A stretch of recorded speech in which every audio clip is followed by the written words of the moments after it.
So hindi kayo magpapapressure, sir, kahit meron din mga rally and then Sinabi ko na yan din nung simula.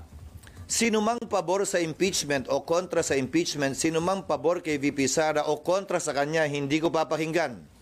Gagawin ko kung anong tama, nararapat at ayon sa konstitusyon at batas, ayon sa aming tingin. Kung ano ang tama.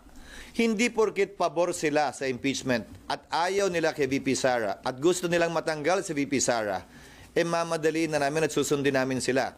Sa kabilang banda, yung mga ayaw naman, hindi rin naman namin papatagalin ang proseso. Susundan namin yung proseso, sino man ang mapaboran, sino man ang matamaan, sino man ang masaktan, sino man ang mabenepisyohan nung proseso yun na ginawa at sinundan kahit ng mga naunang impeachment. pero ang kanilang paniwagan, i-fulfill ninyo yung constitutional duty pagdating sa impeachment. Ang gusto nila, madaliin namin yung aming constitutional duty.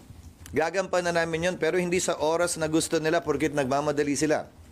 Wala namang nagsabing hindi namin gagampanan yun dahil sabi ko nga, proseso ito na dapat sundan at sinusundan. Hindi sa oras na gusto nila, hindi sa pinili nilang panahon,